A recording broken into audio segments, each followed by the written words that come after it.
Are we doing this? Really? Wait for it. Are we doing this? Wait for it. Pow! What the fuck? WTF. And it's also, what the fuck? What's wrong with me? It's time for WTF. What the fuck? With Mark Maron. Okay, let's do this. How are you, what the fuckers, what the fuck buddies, what the fucking ears, what the fuck nicks? How's everything going? This is Mark Maron. This is WTF. I'm sitting naked in a hotel room in Madison, Wisconsin. I spent the day out on the Capitol, hanging out with the protesters a bit, picking up on the energy, watching democracy in action, people fighting for what they believe is right, fighting for their future, union workers, people who are supporting union workers. These are public jobs, state workers, nurses, social workers, teachers, all just wanting the right to function as a union in a democratic society, to be able to have the right to collectively negotiate for their pensions, for their jobs, for when the state imposes layoffs, for what happens to those workers, how they are treated. It's an amazing thing to see. This is my job. My job includes me sitting in a hotel room naked, but I'm certainly not as naked as the anger and desperation that I see out there on the state capitol today. In terms of what the unions are fighting for, it's convoluted, it's difficult, but it's basically the rights to be protected, to have their pensions protected. And is that important? Among other things, I think it's important. I mean, example, yesterday I made a mess in my hotel room. I spilled some coffee. It was a fucking disaster in the bathroom because that's where the coffee maker is. I felt awful, and I walk out into the hall. I'm about to leave. I see a maid, and I said, "Look, I'm sorry that it's a mess in there." She goes, "Look, nothing's going to surprise me. I was a nurse, an emergency room nurse for 30 years. I've seen everything, every mess a human being could make in the worst possible way. I've seen it. You're not going to surprise me, honey." And then I thought for a second, is she challenging me? I mean, I can make a bigger mess. But then on a deeper level, I thought, holy shit, why is a woman in her 60s who was an emergency room nurse for 30 years cleaning my hotel room? What kind of country is this? I don't know her backstory, but if this were a decent country, a woman in her 60s who had done a noble job like being an emergency room nurse for 30 years, saving lives, would not be cleaning up my fucking coffee mess. I felt ashamed. This is my job. I have fought for my job on some level. I have fought for the right to sit in a hotel room naked in the middle of the day and prepare for a couple of shows tonight. I've dedicated almost half of my life to being able to draw people to come see what I do, and it's starting to happen. It's only taken 25 years. Let me mention that today is a special day because today our guest is Conan O'Brien, who obviously fought for his job as well and made some difficult choices in his life.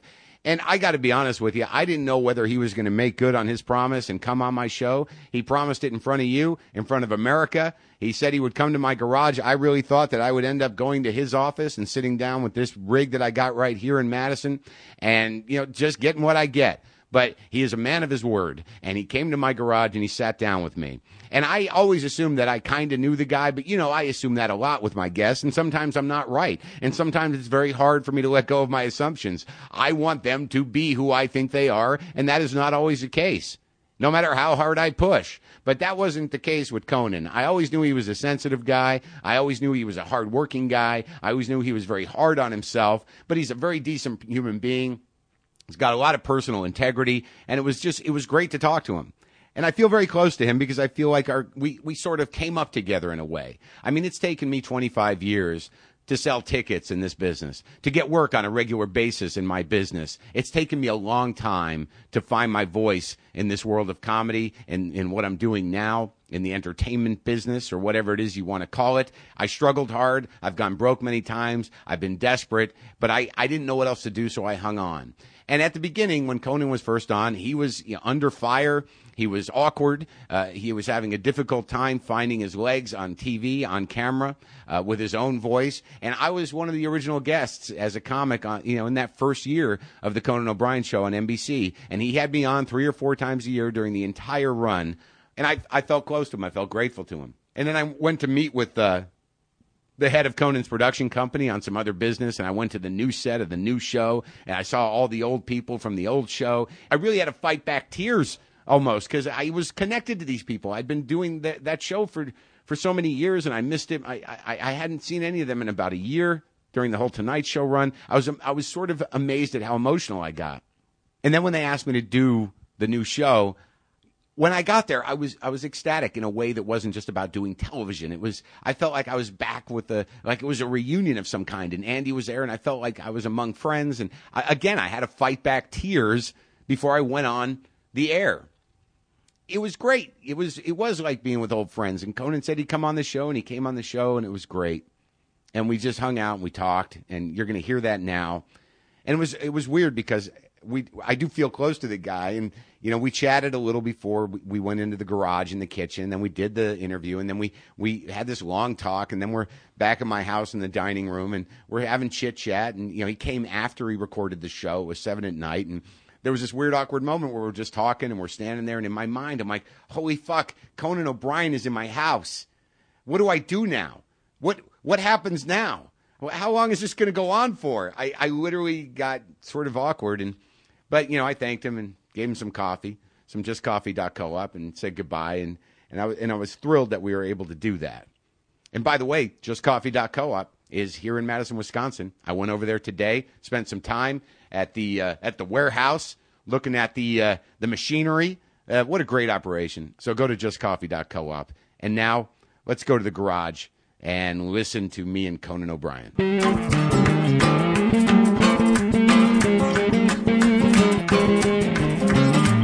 Well, got to play by the rules. In my garage is Conan O'Brien. I'm a little nervous. Why is that? Well, I've known you a long time. Mm-hmm. I've done your show a lot. People often assume that we are best friends or we're buddies because I'm on the show a lot, but we don't really have a relationship off screen, do we? No. Not that I know of. I mean, unless I've been at dinner and I didn't remember it at all. You've tried several times, and I've quashed it immediately. It's funny because I have that same. There's, for years, thousands of hours, and people will come on, and there are certain people. And you're one who've come. You come on a lot, and we talk, and we know each other. Right. And we get into this nice zone that can last 11, 12 minutes, and then. We've done that so much over the years, and then, we don't hang out outside the show. I don't really hang out with, I don't have lots of, like, a rat pack of comedy pals. I never did. How the hell are you going to have time? Yeah. I would do the show, but even when I had time, I didn't do it. Yeah. I would just go home and sort of go into a funk and eat cheese popcorn and wait. Nap. Yeah, exactly. So it's not. This is nice. We'll finally get to know each other here. Well, the interesting thing is, and it won't surprise you because I think you have a sense of how my brain works. Is that I just read the book, the War for Late Night, right? Literally out of concern for you. Mm-hmm. Like I was like. What did he go through? I wasn't really concerned with a whodunit, right? But I have a very self-centered view of show business. Now, when you were hosting the Tonight Show, I knew I was slotted for some point in the future, and when all the shit went down, I literally had a moment where I'm like, well, I wonder, if Conan knows that I was slotted to do it. You know what? I almost decided to stay because of that. Right. I don't know what the hell prepared you to deal with even the first wave of stuff. This is always something I've been obsessed with you, is that where do you get the fortitude to deal with that? You know what I have found over the years, and it's going to sound like I'm making a joke, and I'm not. You can make a joke. No, I won't. Oh, okay. Because this doesn't pay. Okay. So you're going to get the serious interview because no one's paying for the funny stuff. Okay. But I swear to God, this is true. Get yourselves into situations where you don't have a choice. And I really believe that's the definition of accomplishing a lot of things in this life. As I have some part of me, because I'm not a brave person. I don't even think of myself as someone who has a lot of guts. But I will get myself into situations where the house is on fire and there's only one way out, which is through the front door. And then people later on give you credit for going through the front door. And you say, well, there was really nowhere else to go. I mean, there was no, right.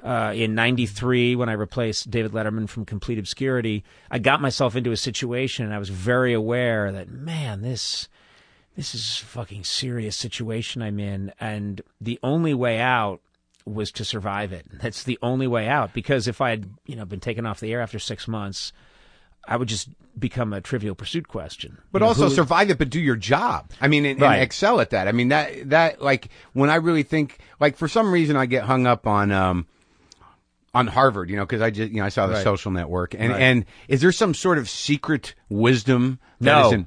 God, no. Well, first of all, the Harvard you saw on the Social Network doesn't exist. It doesn't? Oh, that's good. There are no...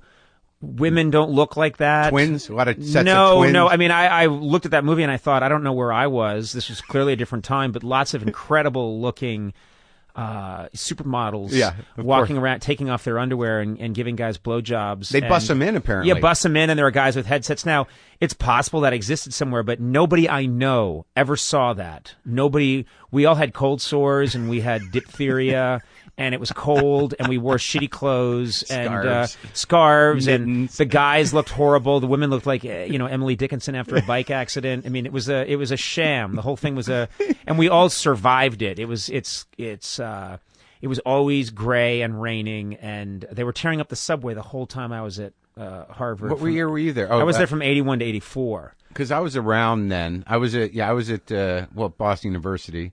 It's across the river there. From 81. I've heard tell. But the whole place was under construction the whole time I was there. But there's no, like, I want to demystify Harvard. I mean, so what is this idea that there's some sort of Harvard camp within comedy? Is it just because relationships are built? There's no secret sort of like, this is the secret comedy puzzle. No, there is first of all, there is a secret comedy puzzle. And you know how to do it? And I can tell you, but I can't say it on the air. Okay, all right. They'll have my ass. But there is a trick to it all.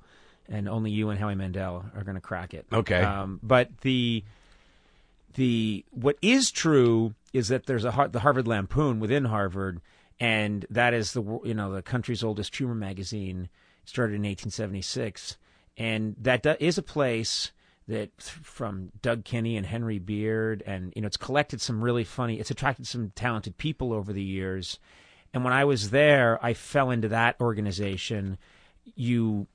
You submit comedy to get in, so it is a meritocracy. They're looking for funny people that can write stuff. So you got to be smart. You got to be funny. You got to be funny, and you can get accepted as an artist. You can get accepted. Some people get in on the business side, but I got into that, and that changed my life. That was 1981, and what is true is when I got out to Los Angeles, there was a couple of people that I had graduated years before me, but they were on the Lampoon. I mean, Jim Downey, one of the funniest people I've ever met, who's head writer forever at Saturday Night Live, and he's still there doing stuff. He was a Lampoon guy. And so you'd know a couple of these guys, and I heard these names, Max Prost, Tom Gamble, George Meyer, and these are, it helped to know a few of those names. So I'm not going to lie about that. It does help to have a few connections. So it's a skull and bones of clowns. Yes, it's a skull and bones of nerdy, self-effacing comedy geeks. Yes. So it's just about it. It's just really about a network. It's not that, because I've always wanted to believe that you're imparted secret wisdom at Harvard, but really you're just introduced and socialized with some of the smartest people around, but also some of the dumbest. I mean, I'm the first to demystify or demythologize Harvard. I don't think. I met some really smart people there. Yeah. I met some dumb people there. I met people that had no emotional intelligence. I met some of my best friends there. I also met horrible people there. It's a big melting pot. It is not,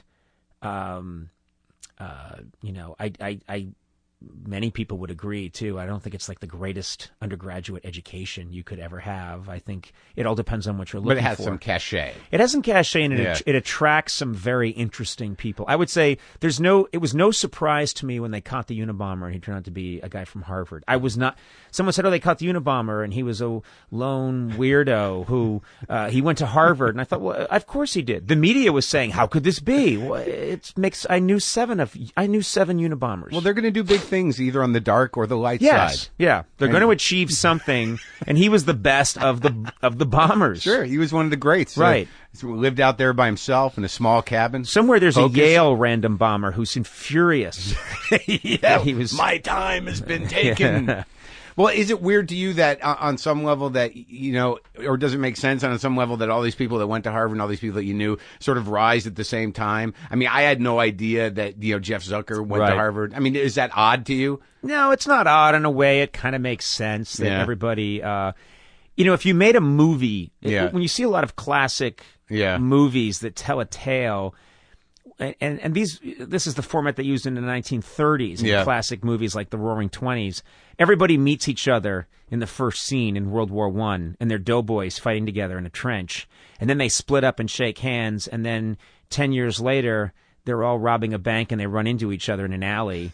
And then they run into each other again in 10 years, and one's the district attorney and the other one. And it's kind of how it works. Yeah. So, it doesn't. And you know what? In comedy, when I came out to Los Angeles, I met all these people. 85? In 85, I came out here. And over time, I met all these people, and it's the same cast of characters. Yeah. I mean, everyone just keeps popping up. And it is funny that you're assigned a set of characters when you're born, and they keep showing up in your life, and that's just how it works. Surprise! Yeah. Oh, it's you again. Isn't that weird though? I mean, it's strange to me that do you think it's insulated like that? Is that protected? I don't know. I do think God, and whatever God means, but I really believe that there is a force in the universe that has a sense of humor. Because these things are just too it's beyond weird. Coincidence. Yeah. That it's such a small world, and we keep running into each other. Now, but when you were younger, what kind of track were you on? I mean, were you going to Harvard? Did you have that kind of pressure I was at home? not. I'd always been fascinated in comedy. I'd always been fascinated in being an entertainer. I used to, it sounds weird now, but I constantly wrote plays and bugged my school to let me put them on. How old? And I would star in them. I was like 9. I was constantly. Do you remember any of the? I remember when I wrote a show about, where a buddy and I meet and become big stars. And, we wrote songs to it. We basically just ripped off popular songs. And you performed it? And then we performed it. And I remembered insisting that it have the whole play was only about 15 minutes long. But I had been to one play in New York, and I had known that they had an intermission that lasted 25 minutes. So I insisted on a 25-minute intermission 7 minutes into our 15-minute show. And the teachers got so pissed at me. Afterwards, I was like, well, that was quite a show, wasn't it? What the fuck? It stopped. What happened? So I had these weird ideas about being in show business. And then I basically, I think I was an anxious kid. I was, it's not a glamorous, I was not the class clown. I was funny for my friends, but quiet in the classroom. And I worked really hard, and I was kind of grim. And I have to say, I didn't really enjoy my childhood. Socially uncomfortable? I was not socially uncomfortable, no, because I could make my friends laugh. But I was not easygoing. From fourth grade till when? Till like now. I mean, I'm not an easygoing, and it's interesting because I think people.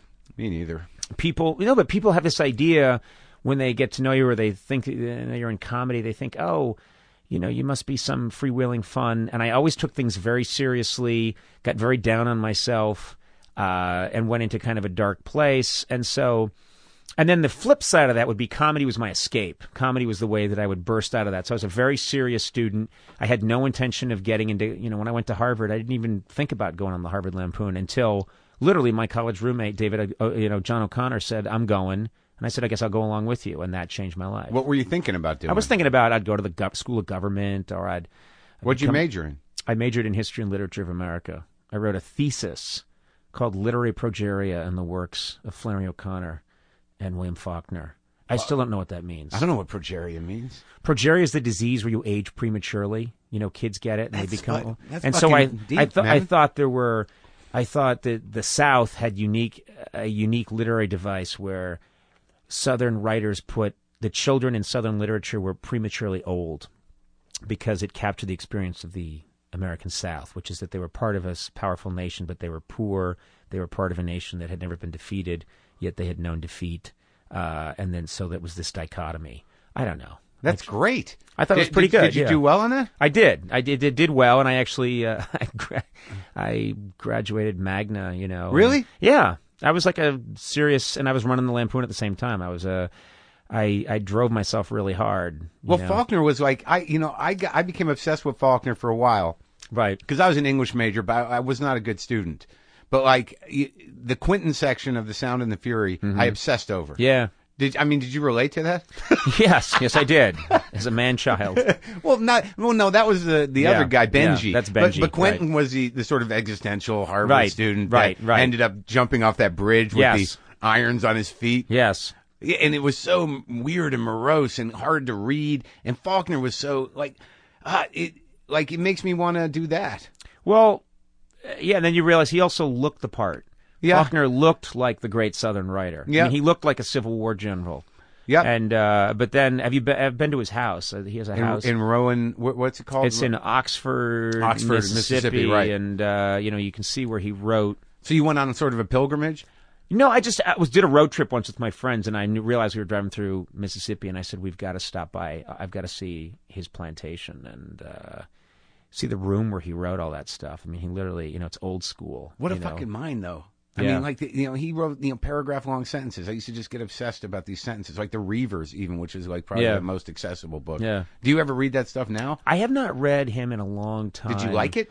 I did. I did like it, and I also was frustrated. I actually preferred Flannery O'Connor. She was, I don't know if you've read much of her, but Rise Blood I read. She's great and hardcore. They're completely unsentimental and tough, and you'd never know. If you read it, you'd think this is some cynical, it sounds like a sexist thing to say, but you read it, and you realize it was written, in the 50s, and you think, well, this is some cynical, hardcore alcoholic asshole, and then you find out that it's a very religious, frail young woman. Yeah, and she was kind of funny. Yeah, very funny. I mean, darkly wickedly funny. Right. Yeah. So, that's the thing that the one quality that I like to take through life is not to be a snob one way or the other, and also not to be a reverse elitist. I think Flannery O'Connor is really funny, and I can appreciate that, but I also can appreciate, the Three Stooges. It's just trying to. I think there's some people that are always trying to demarcate, in a kind of a angry comedy bully way. Well, I think there's a lot of people that, and I was talking to someone else about this today, that there seems to be this, this cultural propensity to create conflict, to create competitions where there aren't any, to challenge people to do this or that. Yeah. That seems to have taken the place of human experience, interaction now. Right. It's annoying. Well, within the, I think also this is the theory I've come up with, which is that you see it in politics now, and you also see it in pop culture. A strong opinion. There's so much noise out there that the only thing that cuts through is a strong opinion. Mm-hmm. So everyone has strong opinions. So, this sucks. Do you know what I mean? Yeah. This person's a god and this person sucks. Right, that's it. And that's really it. And I think you see it in politics. Like, there's no room for a nuanced view anymore. It's just... Which is what it's supposed to be. It's supposed to be nuanced, but now you're either, it's the right and the left both have sort of giant papier-mâché puppets that exaggerate and people enjoy that.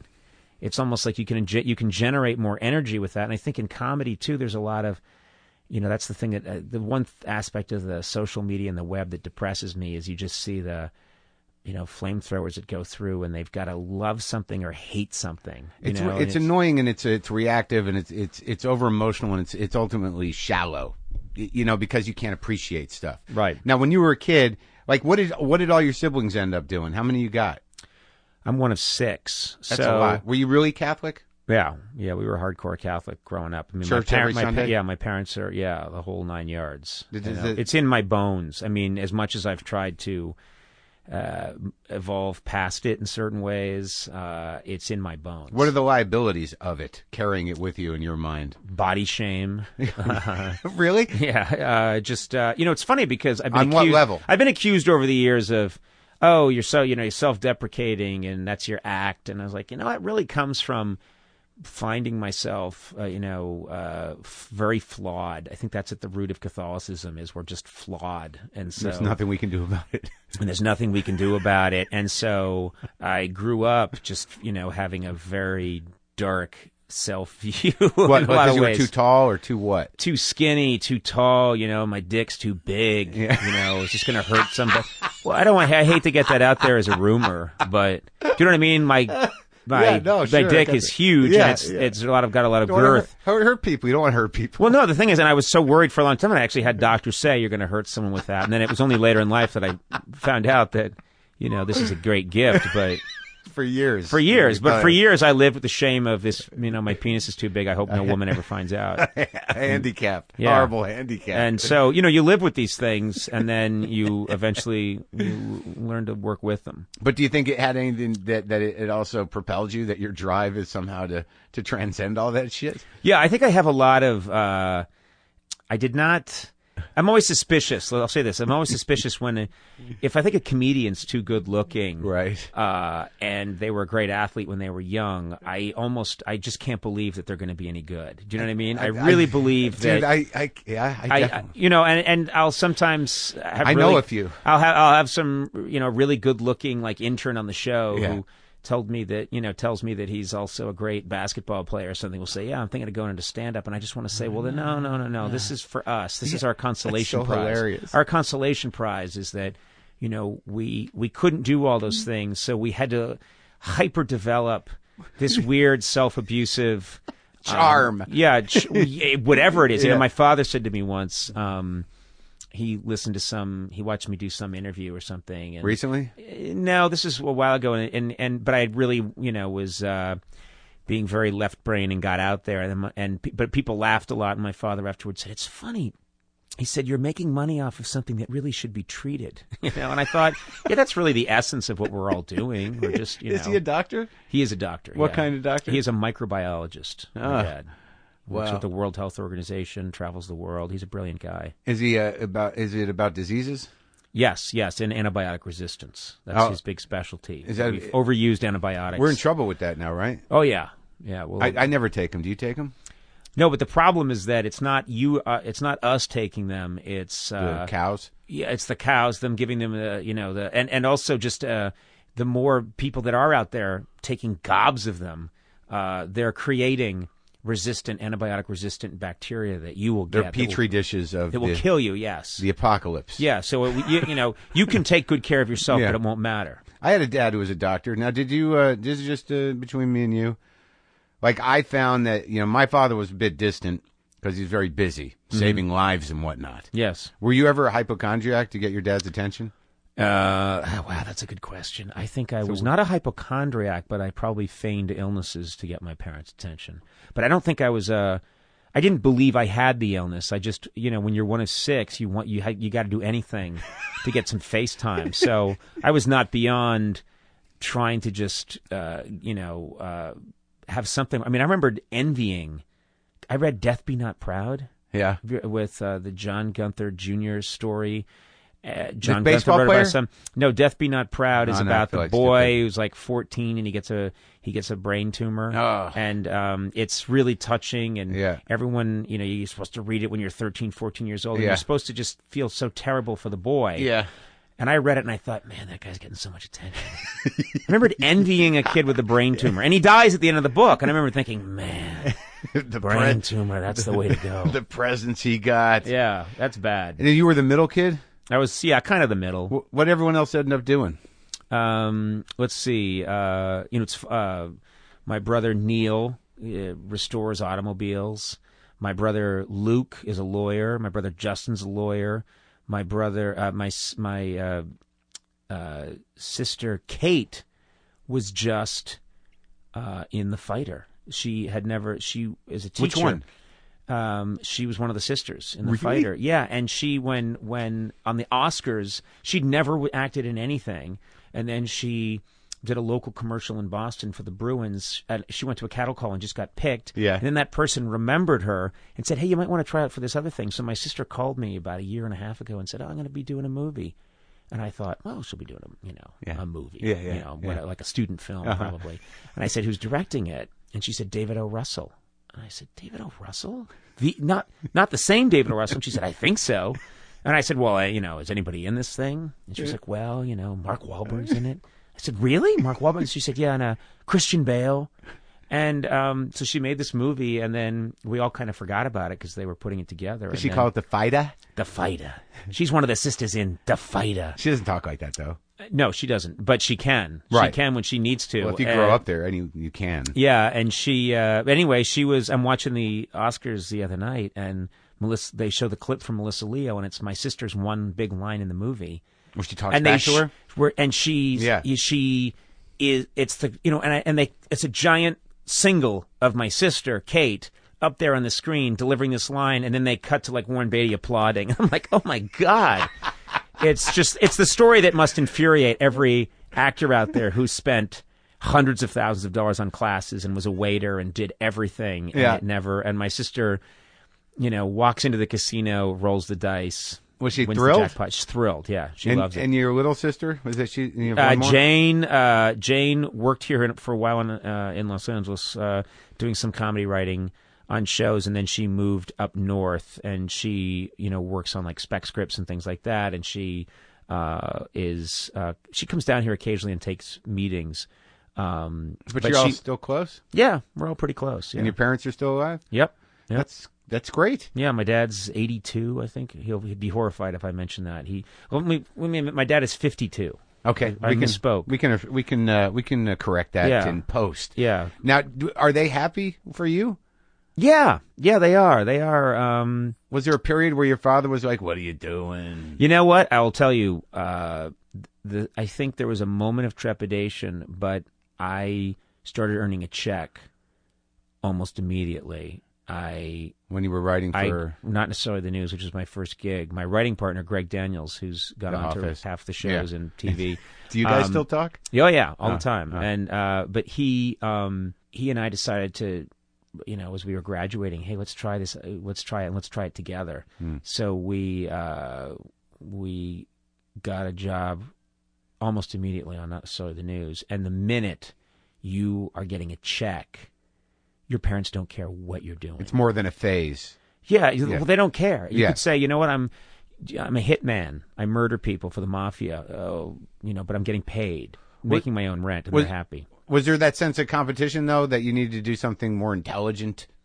No. Oh, that's good. No, I didn't have that. Clearly, you're working through some personal issues through me. Did you have that? Well, I had the thing where because my dad was a doctor, there was the sort of sense that that was a path. That was a noble path. It was a sort of guaranteed path. Right. You studied hard. You dedicated your life to this thing, and then you got this reward. He's now working out of a strip mall and a pain management clinic, but that's a whole other story, and that's my issues. Yes. But you didn't have that.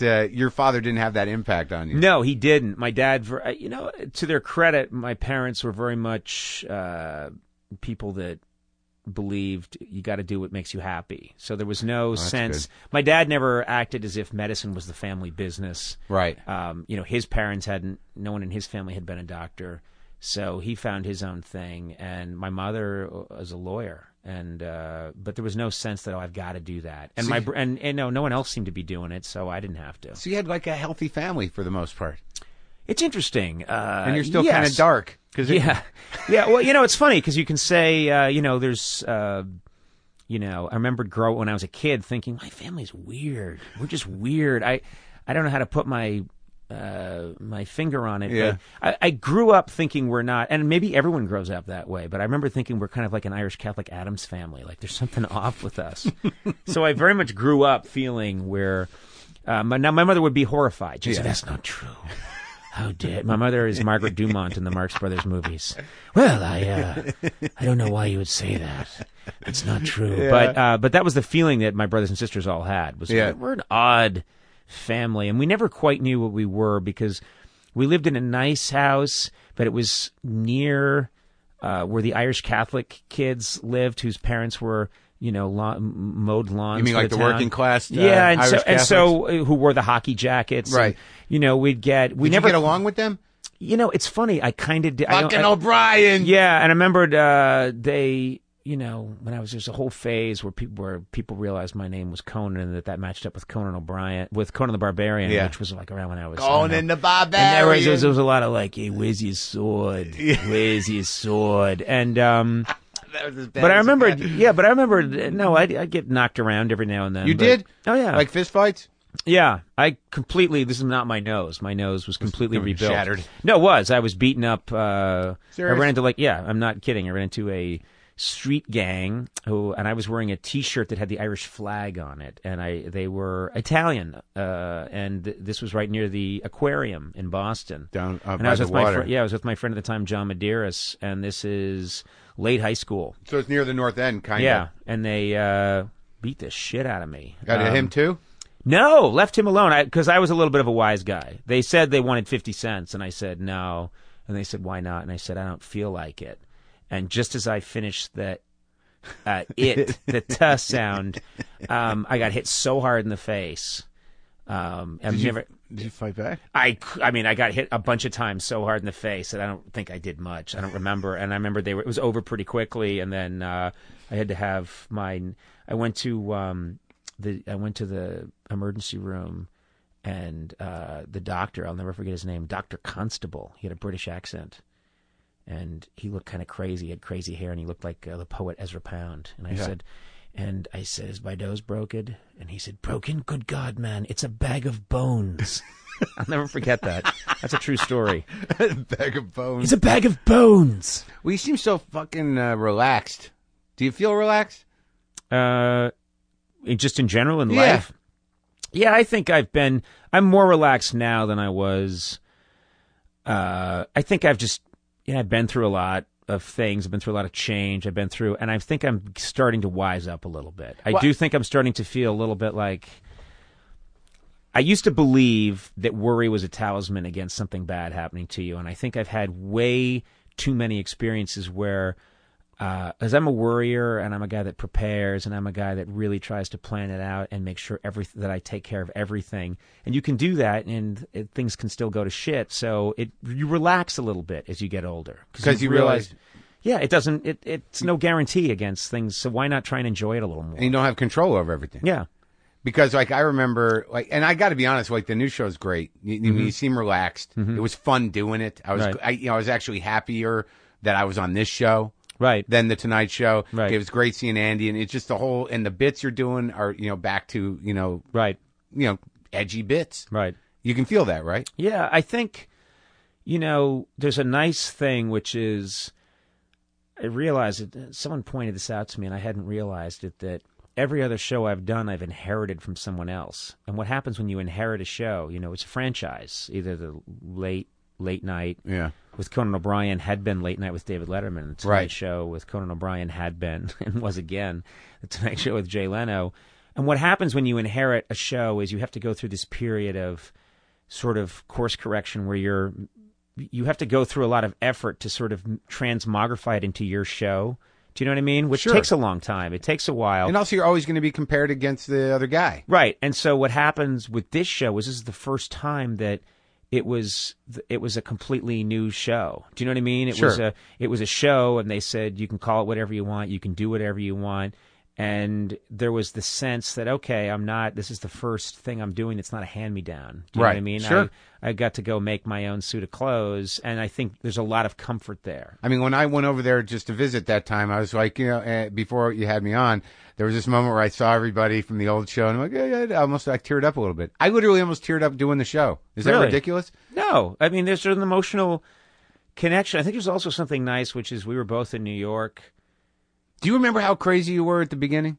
Yeah. What do you mean crazy? Like in what way? Crazy? Well, I just mean like because I did your old show in the first year. Right. I did stand up, and I think I did my first panel maybe in the second year.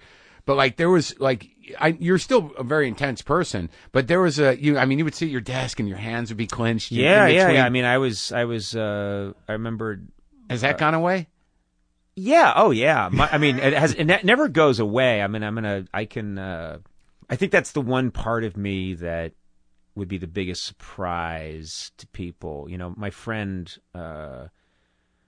Rodman Flender made a documentary of this tour we just did. Yeah. And a year ago, and he followed me around. And the biggest surprise is just how intense I can be and about everything related to my work. And I think it's a bit of a disconnect. People think, well, he's the happy-go-lucky, silly guy with the funny hair. And it's like, nah, yeah. But in 93, 94, I remembered realizing, I very much knew that I've got to make this work. Because if I don't survive this, there's nothing else. I mean, I really did have that feeling. Because you decided, what was the evolution of deciding to perform? I mean, the evolution was I had always been doing it. It had always been this thing that I'd been pushing for, but was trying to figure out what is it I do. I knew that I was not a stand-up. I knew improvisation was the one thing that came the closest to feeling this is me. But how do you right. How do you do that? I worked at Saturday Night Live. I was friends with Dana Carvey and John Lovitz, and I used to look at them and think, I'm not a Phil Hartman. I'm not a Dana Carvey. I don't do what those guys do. Yeah.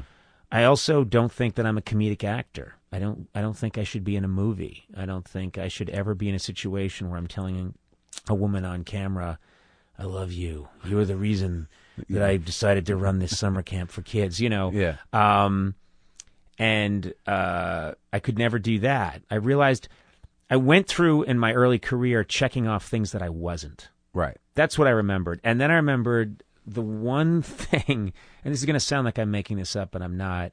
In the 80s, I remembered seeing, in the early 80s, I'd watch Letterman and I'd say, I don't know what it is he's doing, but I feel like I had this just feeling that I have a certain point of view and I have a certain comedic voice and I can kind of write and I'd like to present sketches and tell some jokes, but also be able to talk to people because I like to be in the moment with them and riff. And that job looks like it combines a bunch of those things, but I have no idea how do you get one of those jobs. I still don't know how you get one of those jobs. Well, you were a writer at The Simpsons, right? When you sort of and then you came back. I to had SNL? done Saturday Night Live. Right. No, I didn't come back to SNL. I did Saturday Night Live, and that's where I got to know Lorne, and that's the Lorne Michaels, and that was the key to the story. Is that Lorne? Then I was on The Simpsons, and then immediately NBC needed a host right away. I don't think they were prepared for David Letterman to leave. But you kicked ass on The Simpsons. I don't know if I think I did a good job there, but I was in a room with those writers, John Swartzwelder and Vitti and Jeff Martin and Reese and Gene and George Meyer. I mean, those are just some of the best comedy writers, I think, of our time. And so being in a room with them was humbling. Yeah. I mean, I didn't think I was like the hot shot in the room. Right. It wasn't like Top Gun. Right. So the call from Lorne, was that a surprise? It was, yeah. Initially, he called me up and he was interested in having me produce the show, and I didn't want to do it. And I remembered that I had just turned down, and my agent had wanted me to get an overall deal at Fox to keep working on The Simpsons. And I said, I don't want to do that. And I'd been talking to Lisa Kudrow. She and I had done improv together for years. And this is before Friends. And we talked about maybe putting together our own show and getting you dated it on a its bit? feet. Yeah, so you could say that, I suppose. I see what you're doing. No, I'm not doing anything. You're the Chuck Woolery of come on. podcasts. Chuck Woolery? How did I get Chuck Woolery? I don't know. You just have your jacket's similar to his. I'm just trying to, confirm, bits and pieces of information that I Sure. have with the Yeah. guy that, knows. That's good. Yeah, no, you can ask me anything, and I'll sort of Deflect it and make fun of me? Deflect it and make fun of you and put you on the defensive and Okay. hurt you in some small way. No hurting. Not with the hating. So you So I turned, and then Lorne came back and said, I think he had didn't know what to do. He hadn't found anybody, or he hadn't. But you just turned down your agent. You said, no, I don't want to overall deal at Fox, which Right. would have been money. And you turned down Lorne Michaels, which Right. really is not an easy thing to do, I would imagine. No, but I have, if I have one thing, it's instincts. I just have instincts about, and they often don't make sense to me, but I have instincts. I mean, it's, the last year and a half of my career has been all me just having a strong feeling for what's the right thing for me to do, and I do it. And I don't even know what the consequence is going to be, but it tends to work out. It tends to... Because you couldn't live with the other thing. Yeah, I know. That's all I know. And I knew that I didn't want to do that. And then Lorne called me back and he said, "Do you want to audition for it?" And I remember thinking, well, I'll audition for it. I'll what's the harm in that? And I think I was so loose in my audition because I thought I didn't really have any chance of getting it. And I had a really great audition. I mean... Well, was Lorne... I was funnier in my audition than I was on, than I was on the late night show for like a year and a half. Was your relationship with him I mean, because he's sort of an intimidating Buddha-like, you know, you can go evil or good Buddha, I guess, on any given day. Yeah. Did he impart wisdom in you? Lorne is, I mean, I have a lot of respect for him, and he's probably more than anybody in show business had been a huge influence on me. And yeah, he does impart. Lorne has very good taste. And he has a good, he's a thinker, and he thinks a lot, and I think he has a good intuitive feel for what people should do and what they shouldn't do.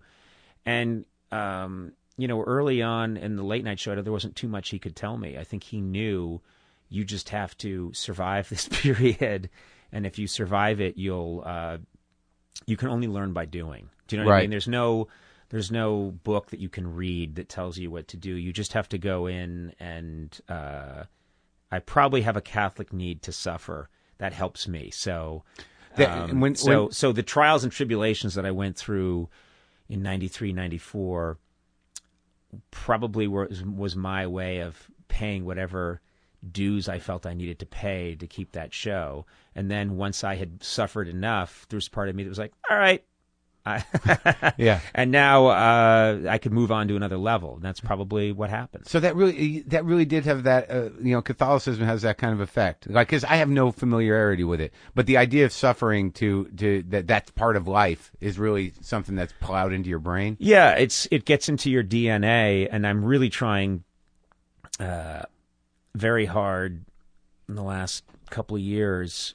Like you're not doing it right if you're not suffering? Yeah, I'm trying to and you know what? My escape from that was always comedy. Comedy was always something that I could get into a zone, and you can have a really good time, and people can really be laughing, and I would think later on, wait a minute, people liked that, and I was enjoying myself, and I was in the moment, and I wasn't self-conscious, so comedy was always my escape valve. And then the tricky thing was I turned it into a career, and when you turn the thing you love into a career, you're playing with fire.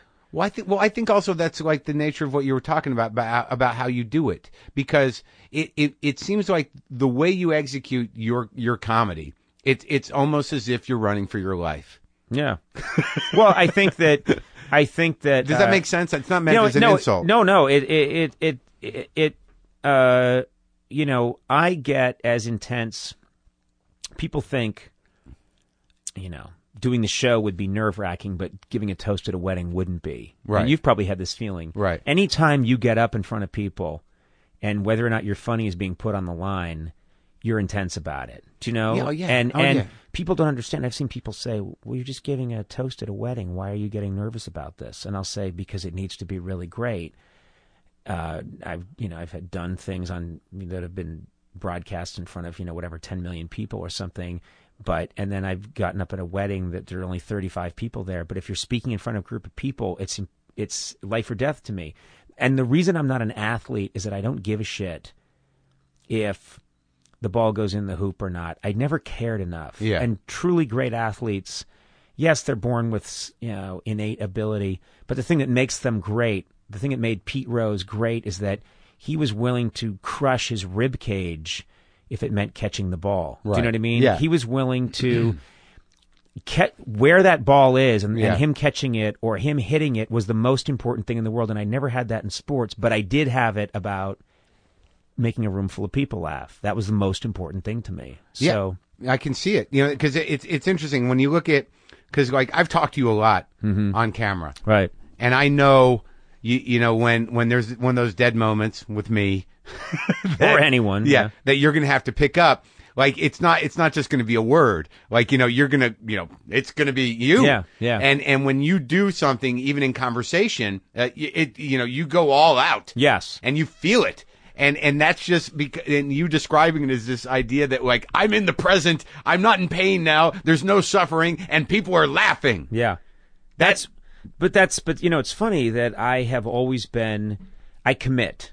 I commit. When I'm in 100%. Yeah. Or I don't, but I don't know how to do things part way. And it's been a problem for me because part of the world that we're in is you do your job, but then people say, hey, can you do this benefit? Can you do this? Can you do that? And I've always envied musicians, because if you're Paul Simon and someone says, "Can you come by our benefit?" You pick up your guitar. Yeah, you sing an old song. You know, and you get up there and you sing Mrs. Robinson, and everybody wets their pants.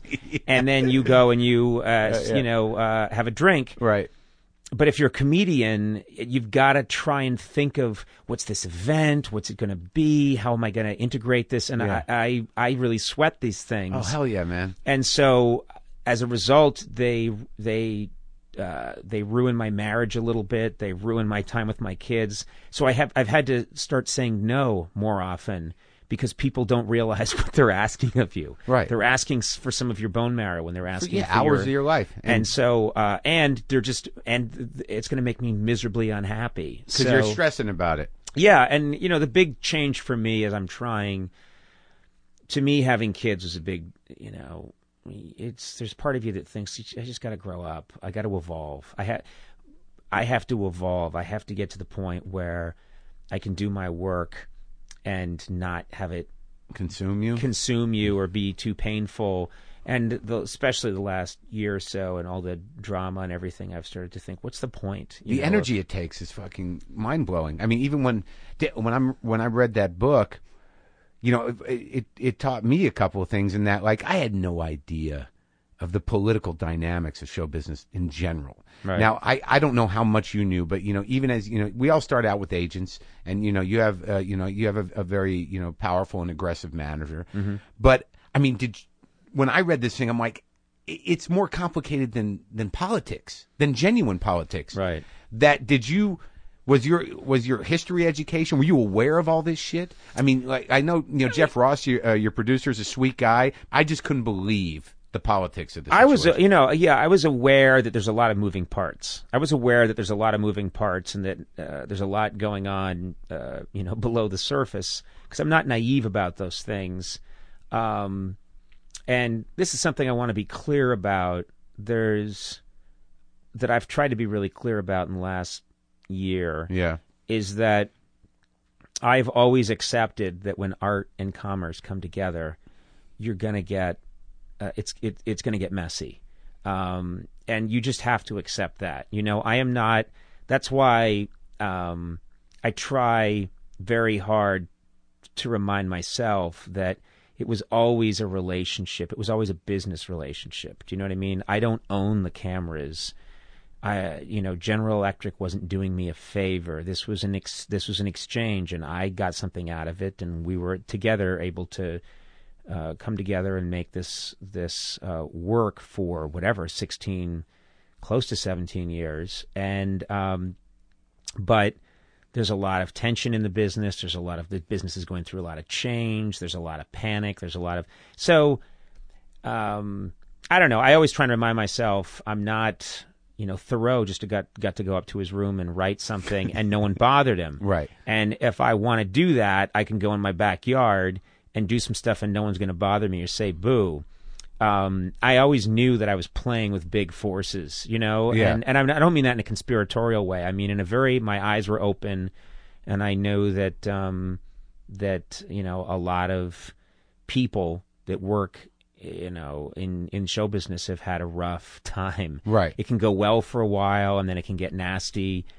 The dismount can get really ugly. And so, I don't know, I was very aware that did I see this one coming? No. And it took me a while afterwards to process it. And I think I'm still processing some of it, but I'm a big boy, and I get that, it's complicated, and what I'm trying to avoid is that thing where you get a story in your head that's very clean. Right, of course. That, yeah. I think too many people A plus B means I got fucked. Yeah, exactly. Right. Or, and I think there are too many people that come up with a story almost as a defense mechanism or survival mechanism, a very simple story where they're the hero, and then they get it set, and then that's in their head for the rest of their lives, and they don't learn anything. And I'm trying really hard to not do that. In the darkest moments of it all, I mean, where did your brain go? I mean, I mean, the thing is, now there are certain things. I was reading some piece by Malcolm Gladwell, and he was talking about. Man, I wish I could remember the name of what he called it. creeping something, creeping determinism, I think. And basically what he was saying is that after an event, you watch a football game and your team loses because they go for it on fourth down, later on you become convinced that you knew that was a mistake to go for it on fourth down. Do you know what I mean? Yeah. You create that story in your head. Whereas if you can really truthfully go back to that time, it's a great idea if it works. So there's a quality you can get sometimes afterwards where you can see, I knew this would happen, or I had a suspicion that this thing would happen, and a bunch of people do that. And probably, in Bill's book, there's a lot of creeping determinism where people are after the fact saying, I knew if I had only done X, Y, and Z that it wouldn't have happened. But basically You won't read it? No, I won't read it. No, I mean, I have a lot of people around me that I really trust, and they read it and they said, it's. Are you mad at me for reading it? No. Oh. No. Again, it's about you. No. Everyone's my parents. I went home for Christmas, and my parents were like, "Oh, we're reading the book," and they were acting like, "Isn't this? You're gonna love it. We're reading it, and we're almost done." And I just thought for them, they didn't quite understand that I don't want to even see it. But what is your fear? I don't have a fear. It's just that it was painful to go through, and I don't want to. I felt that pain for you. Yeah, I don't want to. And that's the thing is, now I see how everything is played out, and a lot of people say you've come out better off, or it's worked out for you. Right. And I say, in the moment when things were really dark, I had no concept that it could all work out. I didn't know what was going to happen. I didn't know if I was ever going to get back on TV again. I didn't know if I was going to get a nickel. I didn't know, that I had no idea.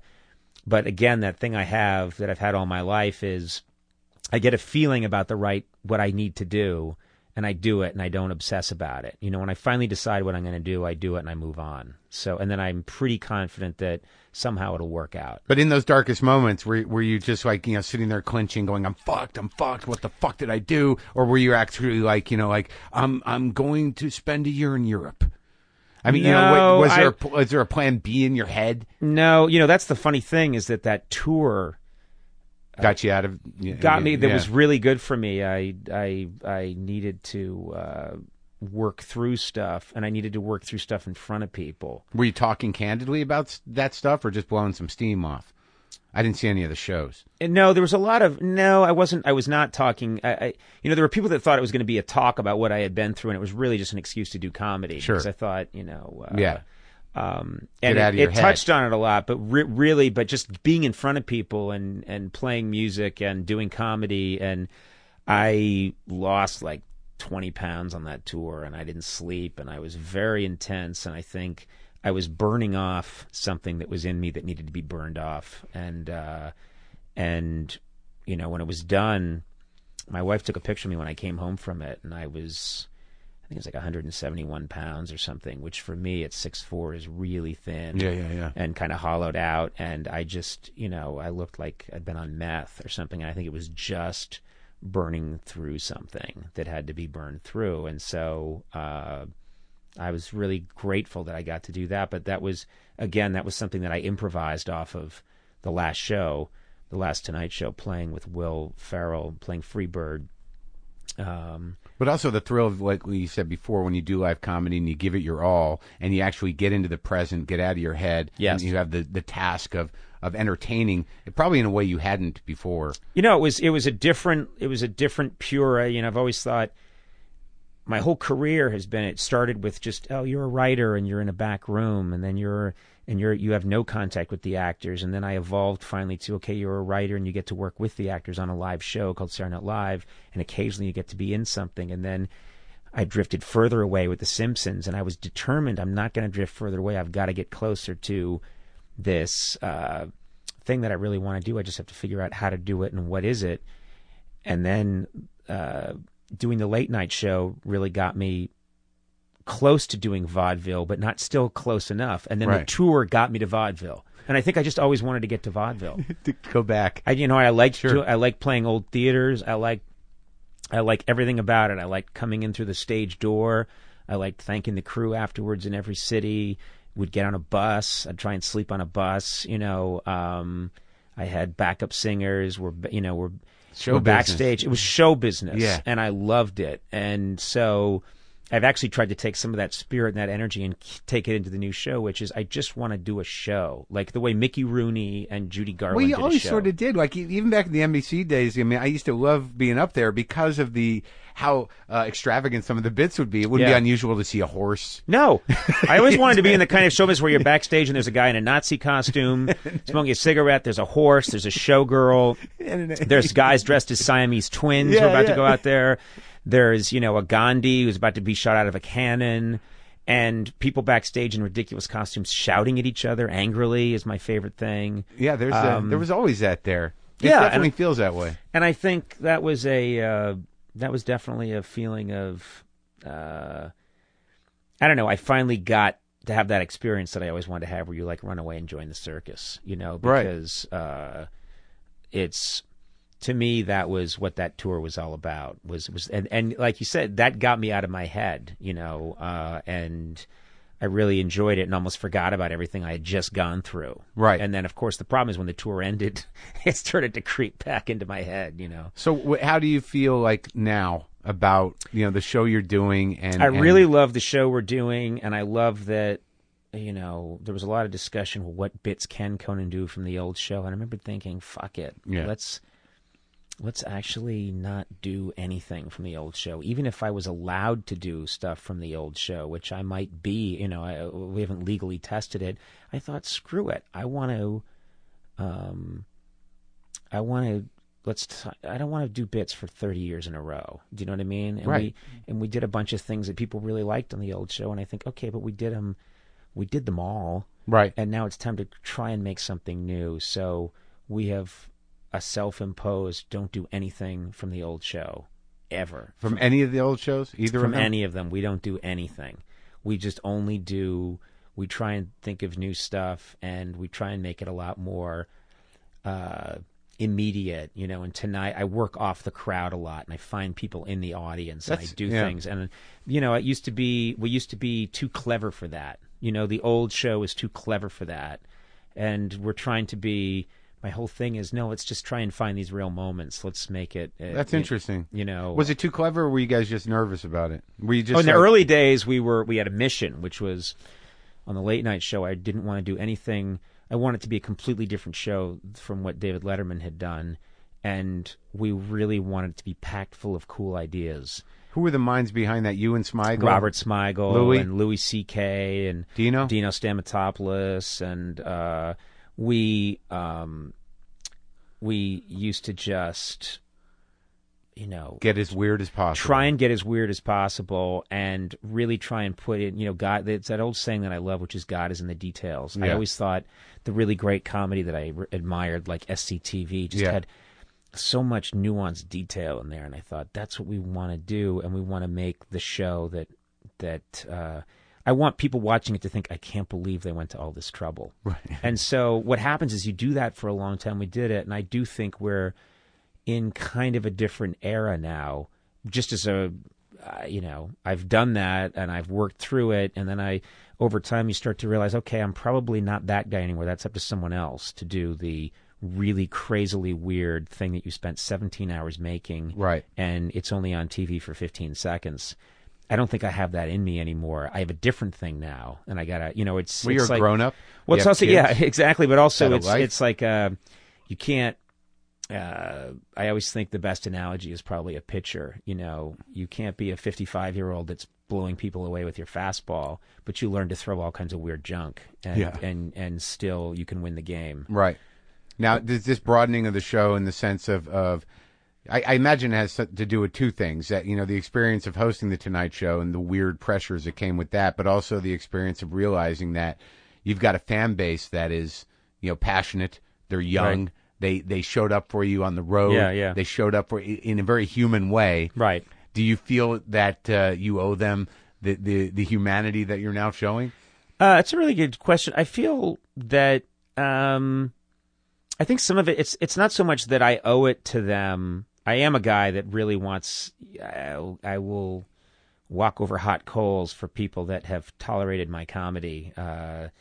And I'm very appreciative of people that come up to me anywhere and say, I saw X, Y, or Z that you did over the years. I do feel like a real strong connection with them. But I think it's just also the point that I'm at in my life, which is, the way in which the Tonight Show ended was everybody knew the story, and it was a very human situation. And I think I allowed it to be a human situation. And I think realized that opened me up to, it's okay to, people can know that I'm disappointed, whatever, as long as I'm not self-pitying and as long as we try and make it funny. As opposed to a business situation. Yeah, exactly. Right. I felt like I can be honest with people. And I think some of the stuff that I talked about on the last Tonight Show resonated with people, and it was honest. And I felt like, all right, well, let's keep going with this. Let's just keep trying to let people in a little bit, and on the road, let them in. And I don't mean I don't want to exploit anything that's happened to me, but I want to try and turn it into comedy in some way. And it's the other thing too I've learned is that not everything, there was so much pressure on me early on in my career. I felt like everything had to be funny all the time, and I'm less that way now. I don't think it's realistic, and I think it's also kind of, that's hard to watch when someone's, let there be moments, let things draw out, let things, find the good stuff. And also you don't have try and make it. You have some wisdom. You've been through some shit. Yeah. You're more available emotionally. Right. You don't have to be, flailing and afraid anymore. Yep. So, I mean, it makes sense to learn how to communicate in that way. Like, do you go look at, like, who are your biggest influences in retrospect? I mean, that, in terms of show business. Well, I think when we were growing up, when I say when you and I grew up together in that shack. Sure, that was great. Yeah, Walden. Yeah. I was very influenced by a lot of people, but, Carson was on. He was sort of the only game in town. I remember thinking, that he made my dad laugh. Oh, I watched it with my dad. Yeah. And, and he made your dad laugh? He made my dad laugh, and I remember thinking, you're really interested as a kid. Like, to me, it was very important to know who's making my dad laugh. Could you? Yeah, I could, yeah. But I remember thinking, like, okay, that was probably my first hook into looking at what that guy was doing and thinking that'd be cool. Yeah. And, much later on, obviously, Letterman was an influence. But just a kid growing up, I was... I remember just my brothers and I were very much interested in comedy, and so early Saturday Night Live, sure, SCTV was huge for me. I remember that really broke it open for me. I just saw, man, the level of, it influenced everything so much. It was the closest thing we had to Monty Python. Sure. Did you study the old the talk show hosts though, like Jack Parr, Steve Allen? No, I never studied them. I saw them, and they were all did it very differently. But I always thought, everyone's working in their own time, that it's very hard to learn lessons from them. The medium is so different. Right. The culture's so different. That I never really believe in learning from the old masters. Basically, I like to keep it really simple. Does somebody make you laugh? Right. Jonathan Winters and Mad World makes me laugh. Have you talked to him? I haven't spoken to him, no. I had a weird thing, like, Dan Pasternak knows him, the guy from IFC, and I want to have him on the show, and I was going to go to Santa Barbara to interview him. And I got this call on my cell phone. It was Jonathan Winters. Oh, wow. And I called him back, and I was hysterical. He's still got that thing. Yeah. He's got an amazing story. I saw him in a restaurant, I want to say like 6 months ago. Yeah. And I'm not shy, but I didn't want to go. I didn't want to bother him. Yeah. And sometimes when I see these really great comedians that made me laugh when I was a kid, I don't want to bother them. And then later on, I told people, and they said, why didn't you go up to him? And I don't know, he might not know who I am, and I don't want to bother him and stuff like that. And people said, well, you should have. And I don't. I feel like there's an aura around someone like that. I remember I saw him up in Santa Barbara at a restaurant. I didn't want to invade his space. Yeah. I think when people made you laugh as a kid, you deify them. Oh, yeah. And I remembered being in the Four Seasons in Los Angeles in like 1987 and looking across the room, and Don Knotts was sitting there with this like very attractive woman, and he was eating a Cobb salad or something, and just couldn't believe. I mean, Tom Cruise could have been at the next table and I wouldn't have cared. Right. It was Don Knotts. It's Barney Fife. It's Mr. Limpet. That's always amazing, you know, when you see those people. Isn't it weird when you see them up close? Do you find that in show business sometimes? Like even when if I go on Letterman or even on your show that, you know, and I'm talking to you like this when we're just people, but when you're like in the lights and things are about to happen, when you see them as just people, you're like, oh my God, he's just a guy. What's funny too, I don't know about you, if I meet really famous people, I become obsessed with, you know, like you just look at their knuckle or something. I remembered I was in a situation once where I'm at this very small dinner party, and then before you know it, like Paul McCartney's there, and all I can do is I was like looking at his hand, like that's the hand that was, you know, at the Woolton Feet, you know, when he met John in 1950. You know, like okay, that hand has traveled. Yeah, exactly. What is he? You know, that's the same knuckle. That, and then you realize, okay, you got to just back out of that world. Yeah. The minute you start to go into that world, you got to back out of it. The knuckle world? Yeah, but I've had the same experience of, you know, you see these people, you see like a David Letterman in person, and you're just, you know, you're struck by that nostril. Yeah. You know, okay, right just back away, just let it go.